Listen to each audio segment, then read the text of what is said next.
Good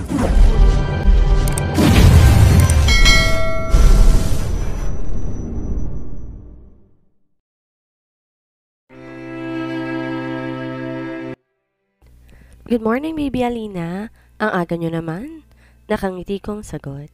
Nagulat pa ako dahil kagad siyang bumitaw sa pagkakahawak ni Hercules at mabilis na naglakad palapit sa akin.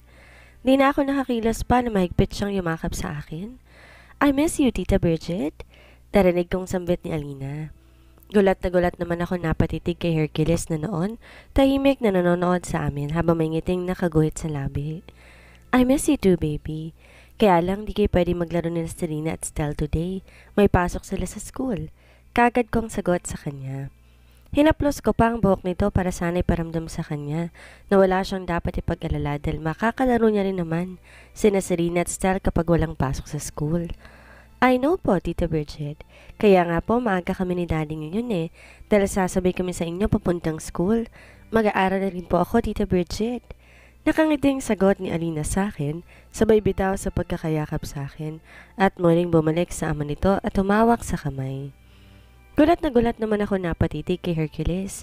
Ang alam ko bawal si Alinang mapagod. At ano tong naisip niyang gusto niyang papasukin ng bata sa school? Dahil ba kina Serena at Stell? Gusto kong bigyan ng normal na buhay si Alina sa kabila ng kondisyon niya ngayon. Gusto niyang mag-aral kaya naman pagbibigyan ko siya. Nakangiting wika ni Hercules. Nabasa niya marahil ko anong iniisip ko. Alanganin naman akong tumango. Okay, ikaw nakakaalam sa ako anong kondisyon ng anak mo? Kumakain pa ang breakfast ng kambal sa dining area. Kung gustong sumabay ni Alina, ayos lang. Nakangiti kong wika at huli na ma-realize ko ang katagang lumabas sa bibig ko. Ano ba naman to? Ba't parang lalo kong binigyan ng chance si Hercules na mapalapit sa amin? Heist. Dapat di ko na lang sila niyayang pumasok sa loob Pwede naman silang maghintay dito sa labas. Well, hindi namin tatanggihan yan. Thank you, Bridget. Nakangiting sagot sa akin ni Hercules. Tumango naman ako at nagpatiunan ng naglakad pabalik sa dining area. Di ko na pwedeng bawiin pa ako nung nasabi ko na kani-kanina lang. Baka magmukhang immature ako sa harapan niya. Habang naglalakad ako, ramdam ko ang mainit na titig ni Hercules sa likod ko. Pilit ko namang pinapakalmang sarili ko. Di ako po pwedeng makaramdam ng kakaiba sa kanya, lalo na't naibigay ko na ang matamis kong oo kay Lucas. May kasintahan na ako, di ko pwedeng sirain ang pangako ko kay Lucas. Pagdating ng dining area, kagad na rumihistrong tuwa sa mata ng kambal na makita nilang pagdating ni Alina at Hercules. Sa gulat ko, kagad tumayo si Stell at Selena sa tuwang-tuwang lumapit kay Hercules at nag-aagawan pa sa pagyakap. Para namang may libo-libong karayom ang biglang tumusok sa puso ko dahil sa nasaksihan ko. Halatang totoo nga talaga ang lukso ng dugo dahil di naman ganito ang mga anak ko sa mga bagong kakilala. Kahit nga kay Lucas, di sila ganito ka-close. Kay Bilis nakuha ni Hercules ang loob ng mga bata. Siguro dahil siya ang ama nila. I miss you, Tito Hercules. Narinig kong sambit ni Selena. Pigil ko naman ang sarili kong maluha. Ngayon pa lang parang gusto ko ng pagsisihan dahil siniksik ko sa utak nila na patay na ang kanilang ama. Di ko tuloy malaman ngayon kung paano sasabihin sa kanilang katotohanan na hindi ako ang lalabas na masama. Pagkatapos kong ihatid ang mga bata sa school, iniwan ko na sila doon. Sina Hercules at Alina naman tuluyan na ring pumunta sa office ng eskwelahan para makipag-usap kung pwede pa bang ihabol si Alina na pumasok ngayong school year. Nag-enroll na pala siya ng mommy niyang si Rodora noon, pero di na follow up na nagkasakit nga ulit ang bata. Sana lang maihabol. Kawawa din kasi. Alam kong isa sa mga dahilan nito, kaya gustong mag-aral dahil kina Selena at Stell. Sa bagay kung tutuusin, magkapatid naman talaga sila sa ama, kaya siguro malapit ang loob nila sa isa't isa dahil doon. Pagkarating ng opisina, nagulat pa ako dahil naabutan ko si Gail. Bakit parang sobrang aga naman yata nitong kaibigan ko? Ilang araw din tong di nagpakita sa akin kaya hindi ko alam kung saan nagsusuot itong kaibigan kong to. Napaka-happy-go-lucky niya kasi talaga Walang responsibilidad sa buhay kaya ang bilis niyang magdesisyon ng mga bagay-bagay. Good morning, Bridget. You're late. Nakangiti niyang bigkas sa akin. Mula sa pagkakaapo sa sofa, tumayo ito at mabilis akong sinalubong. Nagulat pa ako dahil nakipagbeso pang lukarit sa akin. Di niya naman to dating ginagawa. Hey, ano nangyari sa'yo? Saan ka ba galing at ngayon ka lang ulit nagpakita? Nakangiti kong tanong sa kanya. Napansin kong tinaasan ako nito ng kilay bago naupo muli sa sofa. Nagdekwatro bago niya ako sinagot. Well, vacation. Galing akong Boracay. Nag-unwind para makapag-isip ng tama. Kaagad niyang sagot sa akin. Di ko naman maiwasan mapakunot ng noo ko nang mahimigan ko ang lungkot sa boses niya. Muli ako napatitig kay Gil at di ako makapaniwala nang mapansin ko ang lungkot na nakaguhit sa mga mata nito. Wow! Sana katulad sa iyong lahat. Pwedeng magbakasyon kung gustuhin na walang iniisip kahit anong responsibilidad. Galing ka ng Boracay? Wala ka man lang pasalubong sa akin pati na rin sa mga inaanak mo? Nakangiti kong sagot sa kanya.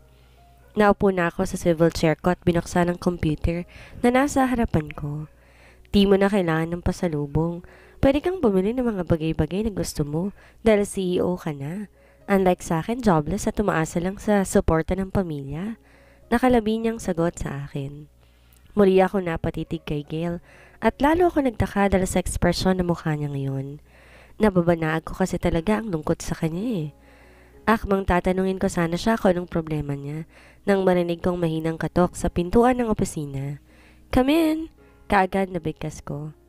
Mabilis bumukas ang pintuan at niluwa ang aking sekretarya na si Elena. Katulad ng araw-araw na nangyayari sa buhay ko, may dala na naman tong isang bouquet ng red roses na alam kong galing kay Lucas. Ma'am, galing po kay Sir Lucas. Bakas ang panunodyo sa boses ni Elena habang sinasabi ang katagang iyon. Di ko naman mapigilang mapangiti. Hindi talaga nagsasawa tong si Lucas. Napadalan ako ng bulaklak. Akala ko titigil na siya dahil sinagot ko na ang pagsinta niya. Pero parang wala yata tong balak. Bahala na nga siya. Di naman ako magagastasan sa mga pinagkagagawa niyang to eh. Thank you, Yelena. Nakangiti kong sagot at inabot ang bulaklak sa kanya. Mabilis naman naglakad palabas ng opisina ko si Yelena habang di ko mapigilan ng pagguhit na masayang ngiti sa labi ko na habang nakatitig sa magagandang bulaklak. Kinuha ko ang card at binasa nakasulat doon. Kay Lucas nga galing at tayong katagang I love you lang naman na nakasulat. Inamoy ko muna ang bulaklak bago ko yun pinatong sa gilid ng table ko. Ang sweet naman. Mukhang happy ngayon ng best friend ko ha. Nagulat pa ako nang marinig ko ang boses ni Gail. Nawala sa isip kong presensya niya dito sa loob ng opisina ko. Sa kauna-unahang pagkakataon, masyado kasi talaga ako na-amaze sa mga bulaklak na padala ni Lucas. Galing kay Lucas, sinagot ko na siya kahapon. Nakangiti kong sagot kay Gail sabay titig dito. Napansin kong kagad naglaho ang ngiti sa labi nito at seryoso akong tinitigan. Kay Lucas, sinagot mo na siya? Mahinang tanong niya sa akin. Nakangiti naman akong tumango. Yes, at hinihintay lang namin na magkantang divorce ng korte na inihain ko at magpapakasal na rin kami. Nakangiti kong sagot kay Gail. Napansin kong di na to nakapagsalita pa habang titig na titig sa akin. Natawa naman ako at mula sa pagkakaupo na swivel chair, tumayo ako at naglakad papalapit sa kanya. Bakit? Nakakagulat ba? Aba Gail, sinunod ko lang ang payo mo na bigyan ng chance si Lucas ha? At di naman ako nagkamaling sagutin siya dahil alam kong magiging mabuti siyang asawa or partner ko habang buhay. Magiging mabuti rin siyang stepfather sa mga anak ko dahil ninong siya, di ba? Kaya't ang swerte ko na talaga kay Lucas. Mahabang bigkas ko sa kanya. Di ko maintindihan ang sarili ko kung ba't proud ko itong sabihin kay Gail. Siguro dahil alam ko sa sarili ko na tuluyan ko nang makakalimutan si Hercules kapag tinuon ko ang buo kong atensyon kay Lucas. Tuluyan na akong makakawala sa masakit na alaala ng kahapon. Ganun ba? Kung ganun, hangad ko ang kaligayahan ninyong dalawa. Bigkas ni Gail habang nakangiti. Ngiting napansin kong di man lang umabot sa mga mata nito. Mabilis nung tumayo at naglakad patungo sa pintuan ng opisina. Teka, aalis ka na? Daya naman ito oh. Ngayon ka lang nagpakita tas aalis ka na agad. Kaya nagkukwento pa ako tungkol sa aming dalawa ni Lucas. Pigil ko sa kanya. Dahan-dahan siyang humarap sa akin habang napansin ko ang ilang buti ng duhang kumawala sa mga mata nito na lalong labis kong pinagtaka. Grabe, parang gusto ko mainggit sa'yo eh. Sa pangalawang pagkakataon, umibig ka ulit samantalang eto ko, zero pa rin ang love life. Bigkas niya at mabilis nang lumabas ng opisina. Nagtatakang nasundan ko na lang ng tingin ng kaibigan ko. Bakit napaka-weird niya naman yata? May problema ba siya na di niya masabi-sabi sa akin? Gail's POV. Habang nakatitig ako sa masayang si Bridget, habang hawak ang bulaklak galing kay Lucas, di ko mapigilan ng sariling makaramdam ng selos. Mukhang tuluyan na nga nakamove on ang kaibigan ko sa kabiguan sa pag-ibig sa una niyang asawa na si Hercules. Mukhang si Lucas na ngayon ang mahal niya. Pinigilan ko ang pagpatak ng luha sa aking mga mata kaya lang di ko talaga kaya eh. Pasaway kasi talaga tong mga mata ko. Gusto talagang maluha. Wala pa nga sana akong balak umalis pero wala akong choice kundi tumayo na.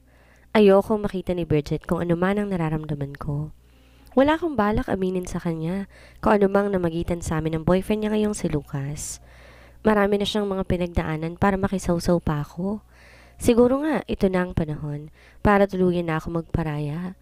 Sa bagay, ano bang dapat kong ipaglaban gayong wala naman kaming relasyon ni Lucas? Pure pagtatalik lang ang nangyari, dala ng kalasingan. Teka, aalis ka na? Dayo naman ito oh. Ngayon ka lang nagpakita tas aalis ka na kaagad? Gayong nagkukwento pa ako tungkol sa aming dalawa ni Lucas. Narinig kong tanong ni Bridget sa akin nang akmang lalabas sana ako ng opisina niya, kaya natigilan ako. Pasimpleng pinunasan ko muna ang luha sa aking mga mata bago ko siya muling nilingon. Kahit anong mangyari ayoko ipakita sa kanya na nasasaktan ako sa pag-amin niya sa akin na may relasyon na silang dalawa ni Lucas. Ayokong sirain ang kaligayahan ng kaibigan ko. Grabe, parang gusto ko mainggit sa'yo eh. Sa pangalawang pagkakataon umibig ka ulit, samantalang eto ako zero pa rin ang love life. Tanging sambit ko na lang para mapagtakpan ang sakit na nararamdaman ng kalooban ko. Pagkatapos kong sambitin ng katagang yon, hindi ko na hinintay pang sumagot si Bridget. Tuluyan na ako lumabas ng opisina niya. Habang naglalakad ako palabas ng opisina ng best friend kong si Bridget, di ko na napigilan pa ang sunod-sunod na pagpatak ng luha sa aking mga mata. Pagkatapos ng gabing may nangyari sa aming dalawa ni Lucas, parang may malaking bahagi ng pagkatao ko ang biglang naglaho. Bigla ako nakakaramdam ng matinding lungkot na hindi ko maintindihan. Naturingan akong isang happy-go-lucky na babae. Lumaki sa Germany dahil doon nagsettle down ang mga magulang ko, bata pa lang ako. Half Filipino si daddy, dahil Pinay ang lola ko at isang German naman ang lolo, samantalang pure Filipina naman si mommy. Lumaki ako na walang ibang iniisip, kundi sarili ko lang dahil akong bunso at lahat ng pangailangan ko kaya nilang i-provide. Di sa pagmamayabang, pero galing ako sa mayamang angkan at di ko na kailangan pang magbanat ng bones para mabuhay ng marangya. Pero sobrang hirap pala ng ganito. Na-in-love ako sa lalaking hindi ako gusto. Si Bridget ang mahal niya at ang gabing may nangyari sa aming dalawa isa lamang malaking pagkakamali. Pero bakit ganito? Bakit labis ako nasasaktan? Ngayong nalaman kong may relasyon na ang kaibigan ko, pati si Lucas. Bakit feeling ko napakahirap huminga? Bakit sobrang sakit? Mahal ko na ba siya? Ganito ba ang pakiramdam kapag mahal mong isang tao? Siguro nga mahal ko na siya. Minahal ko si Lucas nang di ko napapansin and worst, siya pa talagang napag-alayan ko ng virginity ko. Sa kakaluha, hindi ko na malayan pa na nakarating na pala ako ng parking area. Pagkapasok ko sa loob ng kotse ko, lalong bumuhos ang masaganang luha sa aking mga mata. Hindi ko alam kung parusa ba to ng langit sa akin dahil sa katigasan ng ulo ko. Pero kung ito man ay parusa, sana naman wag ganito. Ang sakit kasi talaga eh. Wala naman kaming relasyon ni Lucas para umiyak ng ganito. Baka nga nalimutan niya nang nangyari sa aming dalawa at ako lang tong di makamove on. Pero sino ba naman kasing tangang babae ang makamove on sa lalaking kumuha ng virginity niya? Hindi ko siya boyfriend para bumukha ako sa harapan niya. Wala kaming relasyon para makipag-sex sa kanya, kaya't napakahirap tanggapin ang kalagayan ko ngayon. Siguro hindi para sa akin ng bansang Pilipinas. Kailangan ko na sigurong bumalik ng New York or Germany para makalimot. Hindi ako dapat umiyak ng ganito dahil hindi naman ako gusto ng lalaking mahal ko. Yes, si Lucas. Simula nang may mangyari sa amin dalawa, saka ko naman naamin sa sarili ko na mahal ko na siya. Malas nga lang dahil hindi akong mahal niya, kundi ang best friend kong si Bridget. Wala sa sariling pinastart kong makina ng kotse ko. Bala ko magpabook ng flight pabalik ng New York sa lalong madaling panahon. Di ko na kaya pang magtagal sa bansang to dahil baka ito pang dahilan ng ikabaliw ko. Di ko kaya makita ang lalaking gusto ko na masaya sa piling ng ibang babae. And worst, sa best friend ko pa talaga. Akmang magdadrive na sana ako paalis nang may marinig akong kumatok sa salaming bintana ng kotse ko. Wala sa sariling napabaling ang tingin ko at gano'n na lang ang gulat ko nang mapansin ko si Lucas. Nakatayo siya sa labas, seryosong nakatitig sa akin. Mabilis kong pinunasan ng luha sa aking mga mata at huminga na malalim. Pilit nagpakahinahon sabay pindot sa isang button para buksan ang bintana ng kotse. Mr. Montblanc, may kailangan ka? Kagad kong bigkas pagkabukas sa bintana ng kotse. Pinilit kong sariling wag nang umiyak sa harapan niya. Baka kasi ano pang isipin niya eh. Where have you been? Bakit di mo sinasagot ang tawag ko? Kaagad na bungad na tanong niya. Vacation. Nasa opisina niya si Bridget, hinihintay ka. Pilit ang ngiting sagot ko sa kanya at mabilis na pinasibad ang sasakyan paalis. Hindi ko pala kaya makipag-usap na matagal sa kanya. Para kasing lalabas na naman ang luha sa mga mata ko eh.